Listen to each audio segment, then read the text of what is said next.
2 కప్పలు. అది ఓ ఎండాకాలం.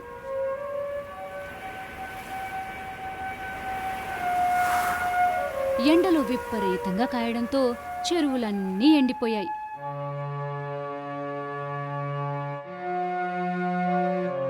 ఓ 2 కప్పలు తమకి అనువైన కొత్త చోటు కోసం వెతుక్కుంటూ బయలుదేరాయి.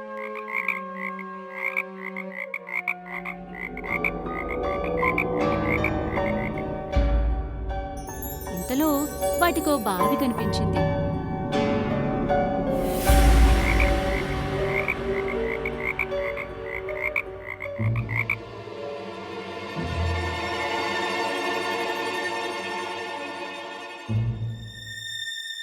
పద, ఈ బావిలో దూకేద్దాం. ఇందులో చాలా నీరుంది. మనం అందులో సంతోషంగా బతికేయచ్చు అంది ఓ కప్ప. వద్దు అంది మరో కప్ప. ఇప్పుడు అందులో నీరుండొచ్చు, కానీ ఒకవేళ ఆ నీరు కనుక ఎండిపోతే మనం ఎప్పటికీ బయటికి రాలేము అని అసలు విషయం చెప్పింది.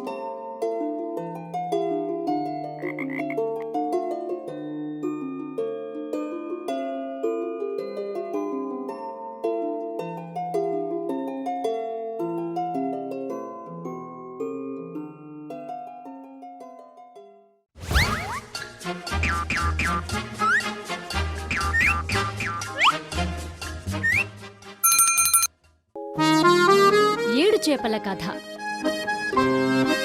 అనగనగా ఓ రాజుగారుండేవారు.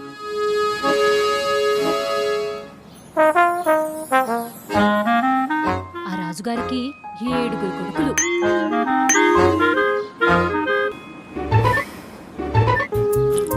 ఓ రోజు ఆ రాజకుమారులంతా కలిసి చేపలు పట్టడానికి వెళ్లారు.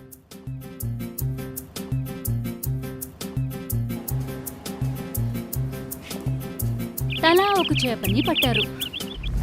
అలా పట్టిన చేపల్ని ఎండపెట్టగా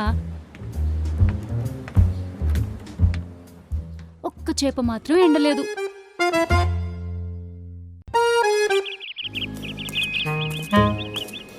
చేప నువ్వెందుకని ఎండలేదు అని అడిగాడు ఆ చేపని పట్టుకున్న రాజకుమారుడు. గడ్డివాము ఎండగడ్డొచ్చింది అని చెప్పిందా చేప. గడ్డివాము గడ్డివాము, నువ్వెందుకు సూర్యుడికి అడ్డం వచ్చావు? ఆవు నన్ను తినకుండా వదిలేసింది అంది గడ్డివాము. ఓ ఆవు, నువ్వెందుకు గడ్డివామును తినలేదు? నా యజమాని నన్ను వదల్లేదు అంది ఆవు. నువ్వు ఆవుని ఎందుకు వదల్లేదు అని అతని యజమాని అడిగాడు. మా బామ్మ నాకు అన్నం పెట్టలేదు అని చెప్పాడు యజమాని. బామ్మ నువ్వెందుకు అన్నం పెట్టలేదు అని అడిగితే, మా ఇంట్లో బాబు ఏడుస్తున్నాడు అని చెప్పింది బామ్మ. బాబు నువ్వెందుకు ఏడ్చావు అని అడిగాడు. చీమా నన్ను కుట్టింది అన్నాడు చిన్న బాబు. చీమా ఓ చీమా, నువ్వెందుకు బాబును కుట్టావు? నా బంగారు పుట్టలో వేలు పెడితే కుట్టనా అంది చీమ.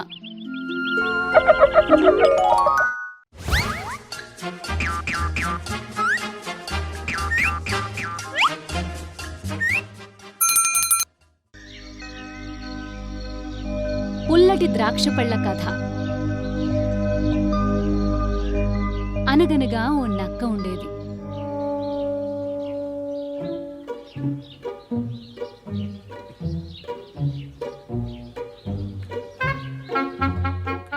ఓ రోజు ఆ నక్కకి ఎలాంటి ఆహారము దొరకలేదు.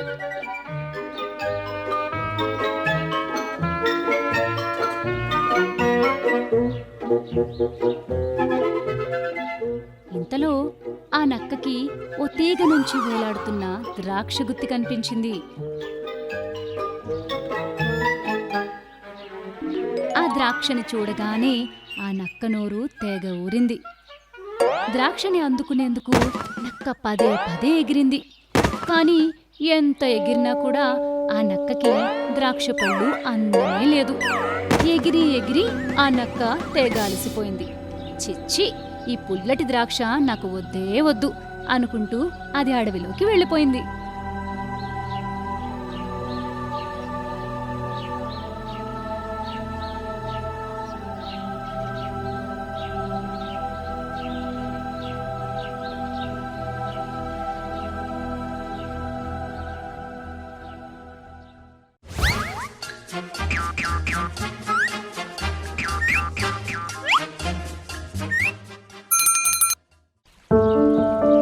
నోట్లో ముక్క. ఓ కుక్క వంతెన మీద నుంచి నడుచుకుంటూ వెళ్తోంది. దాని నోట్లోనేమో ఓ మాంసం ముక్కింది.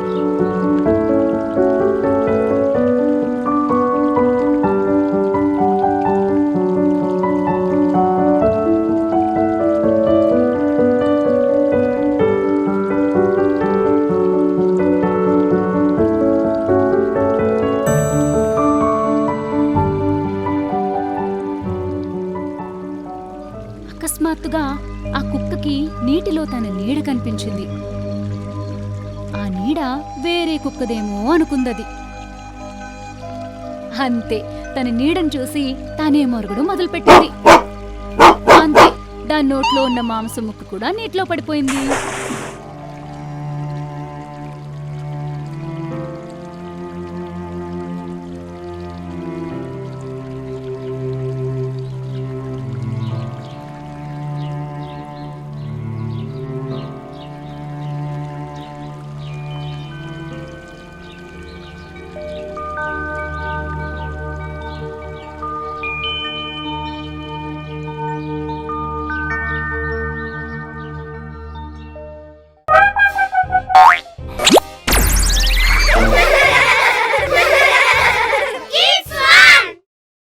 తోలు కప్పుకున్న గాడిద.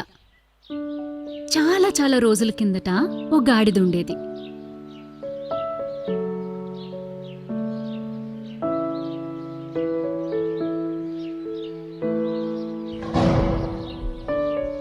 దానికి ఓ రోజు ఓ సింహం తోలు కనిపించింది.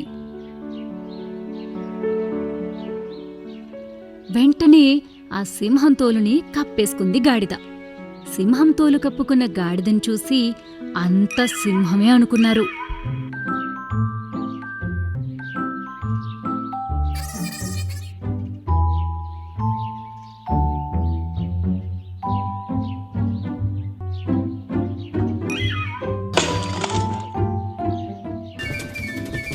దాన్ని చూసి జనమంతా భయపడిపోయారు. మిగతా జంతువులు భయపడసాగాయి.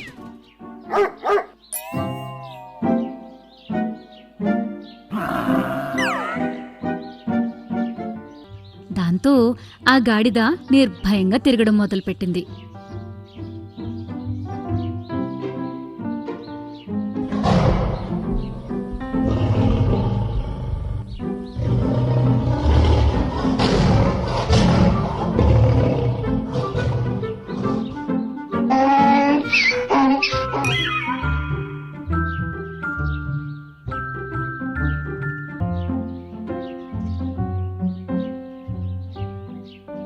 ఒక రోజున పెద్ద గాలి వీచింది. ఆ గాలికి గాడిద మీద ఉన్న సింహం తోలు కాస్త ఎగిరిపోయింది. ఇంకేముంది, గాడిద రహస్యం కాస్త బయటపడిపోయింది. ఇన్నాళ్ళు ఈ గాడిదని చూసి సింహం అనుకున్నామే అంటూ జనం ఆ గాడిదని ఊర్లోంచి తరిమి పారేశారు.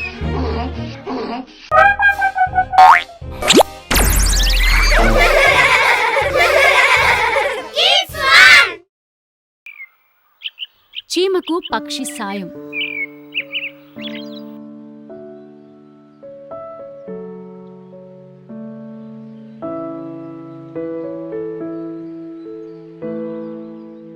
చాలా రోజుల క్రితం ఓ పక్షి, ఓ చీమ ఉండేవి.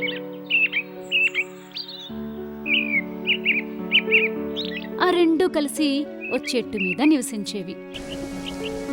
ఓ రోజు జోరున వర్షం కురవసాగింది.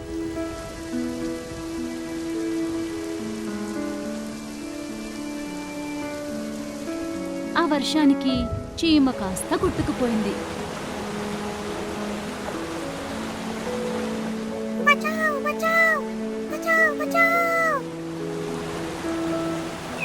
చీమ కొట్టుకుపోవడం చూసిన పక్షి వెంటనే కొన్ని ఆకులను తుంచి వాటిని నీటిలో వదిలింది.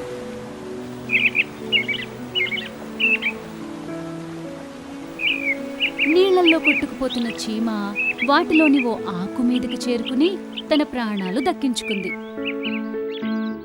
కొన్నాళ్లకు ఓ వేటగాడు అడవిలోకొచ్చాడు. ఆ వేటగాడి కన్ను పక్షి మీద పడింది. వెంటనే దాన్ని చంపేందుకు తన విల్లుని పైకెత్తాడు.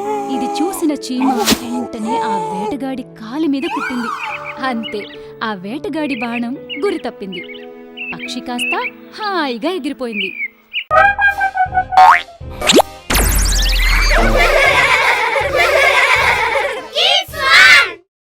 తెలివైన కోడి. అనగనగా ఓ నక్క. అది తెగ ఆకలిగా ఉంది. ఏదైనా ఆహారం దొరుకుతుందేమో అని తిరగసాగింది.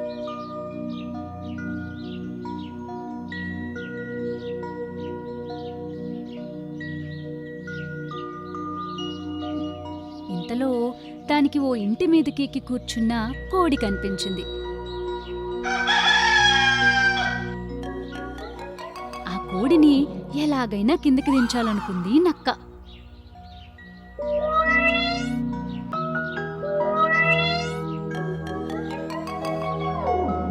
అరే కోడిగారు, మిమ్మల్ని చూసి చాలా రోజులైందండోయ్. ఏంటో ఈ మధ్య బాగా చిక్కిపోయినట్లుగా ఉన్నారు. బాగా నీరసంగా కూడా కనిపిస్తున్నారు. ఒక్కసారి ఇలా కిందకి రండి.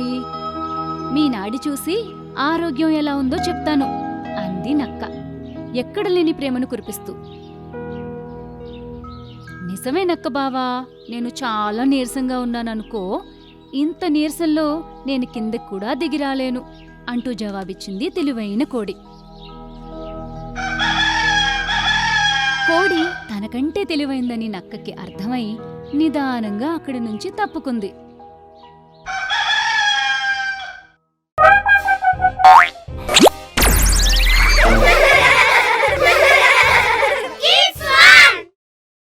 పిల్లి మెడలో గంట. ఒక పాత ఇంట్లో బోలెడెలకలుండేవి. అదే ఇంట్లో ఓ పిల్లి కూడా ఉండేది.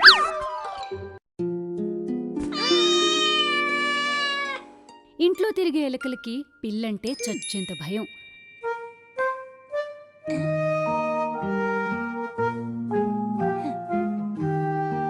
ఆ పిల్లి ప్రతిరోజు ఎలకల మీద పడి వాటిని చంపి పారేసేది.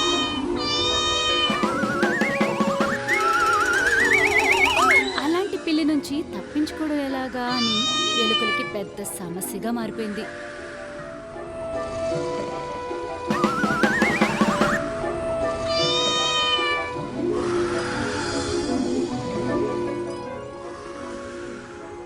ఓ రోజు ఎలుకలన్నీ సమావేశమయ్యాయి. పిల్లి నుంచి తప్పించుకోవడం ఎలాగా అని తెగ ఆలోచించాయి. ఇంతలో ఓ ఎలుక ఆ పిల్లి మెడలో ఓ గంట కడితే సరి అంది. భలే ఆలోచన అంటూ అందరూ చప్పట్లు కొట్టారు.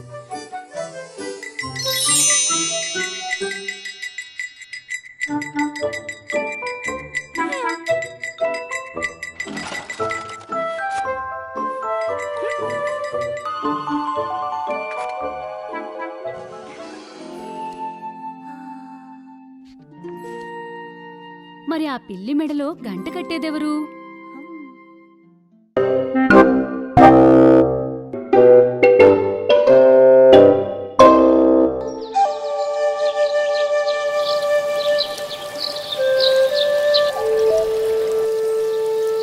ఒకానొక ఊరిలో దావక మల్లుడు అనే చాకలివాడు ఉండేవాడు. అతని దగ్గర ఒక గాడిద, ఒక కుక్క ఉండేది.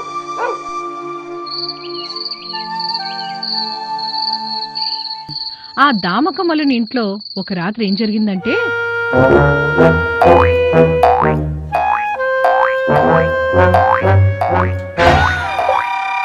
ఓ సునకరాజమ్మా, ఓయ్ ఏంటి? ఆ చప్పుడు వింటున్నావా? మన యజమాని ఇంట్లోకి దొంగ వచ్చినట్లున్నాడు. వస్తే వచ్చాడు, అయితే ఏంటంట? అదేంటి సోదరా, ఇంట్లో దొంగలు పడితే అరిచే యజమాని హెచ్చరించడం నీ ధర్మం కదా.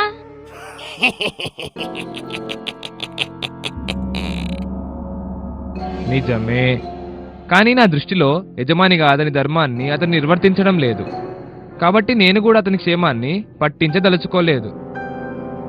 అయ్యయ్యో, ఎంత మాట! అంత మంచివాణ్ణి పట్టుకొని అంతలేసి మాటలంటావా? ఏం మంచయ్యా, రోజు నువ్వు చెరువు దగ్గరికి బట్టలు మోసుకుపోతున్నావు. నువ్వు చేసే పని కనిపిస్తోంది కాబట్టి నేను దుక్కలా మేపుతున్నాడు. కానీ నిద్ర మానుకుని నేను కాస్తున్న కాపలా అతనికి కనిపించడమే లేదు. అందుకని నాకు మాత్రం ఏదో 4 మెతుకులు మిగిలితే పెడుతున్నాడు, లేకపోతే అదీ లేదు. నాకు అరవడానికి కూడా ఓపిక లేదు. పో. అయ్యో అలా అనవద్దు, ఇది పగ తీర్చుకోవాల్సిన సమయం కాదు.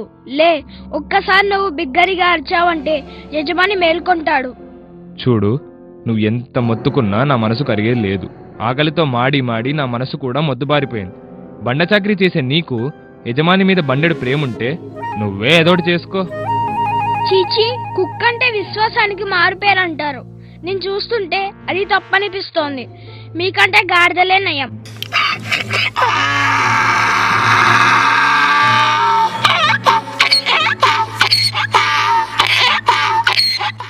ఓయ్ గాడిద, పగలంతా ఊర్లో జనాలందరి బట్టలు ఉతికి ఉతికి నేను అలిసిపోయి పడుకుంటే నా నిద్రనే భంగం చేస్తావా? నిన్ను ఇలాగే వదిలేస్తే రోజు నా నిద్ర ఇలాగే చెడగొడతావు. అలా ఆ యజమాని దుడ్డు కర్రతో గాడిదను చావబాస్తాడు. అందుకే అన్నారు, ఎవరు చేయాల్సిన పని వాళ్ళు చేయాలని. అత్యుత్సాహానికి పోయి ఎవరో చేయాల్సిన పనిని మనం చేస్తే ఈ గాడిదలాగే చావు దెబ్బలు తినక తప్పదు.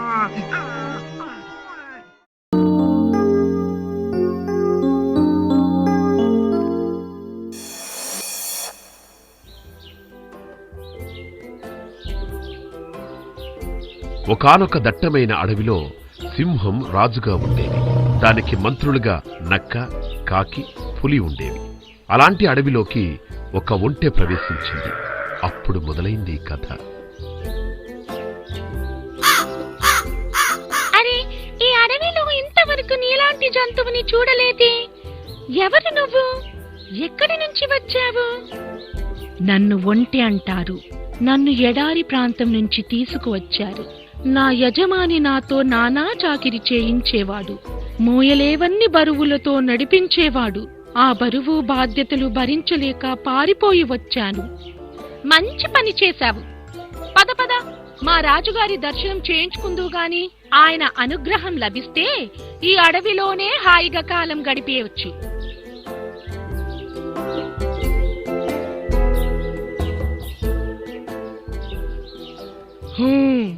సరే, నువ్వు కూడా ఈ అడవిలోనే ఉండవచ్చు. చూడ్డానికి మిగతా జంతువుల కంటే దృఢంగా కనిపిస్తున్నావు కాబట్టి ఇక నుంచి నువ్వు కూడా నా మంత్రిగా ఉండు. ఇలా కాలం గడుస్తుండగా కొన్నాళ్లకి అడవిలో విపరీతమైన కరువు వచ్చింది. చిన్న చితక జంతువులన్నీ వలసపోయాయి. అప్పుడు రాజుగారికి తీసుకువచ్చేందుకు ఇవాళ ఆహారం ఏమీ దొరకలేదు. ఇప్పుడేం చేయడం? మీరేమి అనుకోవనంటే రాజుగారి ఆకలి, దాంతో పాటు మన ఆకలి కూడా తీరే ఉపాయం ఒకటి ఉంది. ఏమిటది మిత్రమా? చెప్పు చెప్పు. మరేమి లేదు. ఆ ఒంటెనే రాజుగారికి బలిస్తే పోలా? చూడ్డానికి దృఢంగా ఉంది. పైగా మంత్రివర్గంలో చేరి మనకే పోటీగా మారింది. నీ ఉపాయం బానే ఉందనుకో, కానీ రాజుగారికి దాని మీద బోలెడు అభిమానం కదా. ఆయన దాన్ని ఎలా చంపుతాడు? దానికి ఓ ఉపాయాన్ని ఆలోచించాను. సింహం, దాని చుట్టూ మంత్రులు కొలువుదీరి ఉంటారు. ఏమిటి, ఇవాళ కూడా మీరు నా కోసం ఆహారాన్ని తీసుకురాలేదా? ఇలాంటి మంత్రులు ఉండడం నాకు సిగ్గుచేటు. నిజమే మహారాజా, అందుకే నేను ఓ నిర్ణయానికి వచ్చాను. మీరు స్వయంగా నన్నే ఆహారం స్వీకరించండి. ఈ అడవికి మీ అవసరం ఎంతగానో ఉంది. మాదేముంది అల్పులం. కాదు కాదు నక్క బావా, రాజుగారికి నీ సలహాలతో చాలా అవసరం ఉంటుంది. కాబట్టి రాజా, నన్నే ఆహారంగా స్వీకరించండి. అబ్బే, అలా కాదు కాకి మామ. నిన్ను తింటే రాజుగారి నోట్లో ఓ ముద్దకి కూడా సరిపోవు. పైగా అడవంతా తిరుగుతూ రాజుగారికి వార్తలు చేరవేసే బాధ్యత నీదే కదా. కాబట్టి ఓ రాజా, నన్నే మీ ఆహారంగా స్వీకరించండి. ఇదంతా వింటున్న ఒంటెకి ఏం చెయ్యాలో తోచలేదు. కాని మొహమాటం కోసమన్నా తనని తినమని రాజుగారిని వేడుకోవాలి. లేకపోతే తనొక్కతే మంత్రివర్గంలో చెడ్డదానిగా మిగిలిపోతుంది. అందుకని ఆహాహా, నువ్వుండు పులిరాజా, నువ్వు ఎంతో శక్తివంతురాలివి. రాజుగారి మీదకు ఎవరన్నా దండెత్తి వస్తే నువ్వే ఆయనను కాచుకోవాలి. కావాలంటే నేనే రాజుగారికి ఆహారంగా మారుతాను. నాకు ఆయన చేసిన ఉపకారానికి ఇలాగైనా బదులు తీర్చుకోనివ్వండి. శభాష్ మిత్రమా, నీ సూచన భేషుగ్గా ఉంది.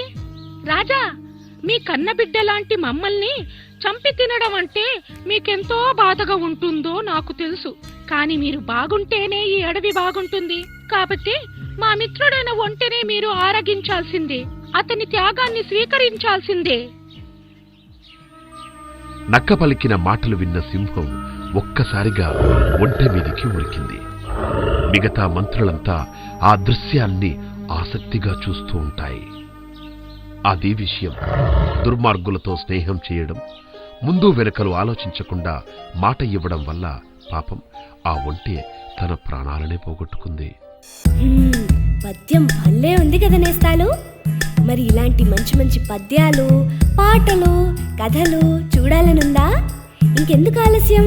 వెంటనే మీ అమ్మా నాన్నలకు చెప్పి మాకు సబ్స్క్రైబ్ చేయించరా? ఈలోగా మేము మీకోసం బోలెడు వీడియోలను తయారు చేసే ప్రయత్నంలో ఉంటాం. అంతవరకు సెలవా మరి.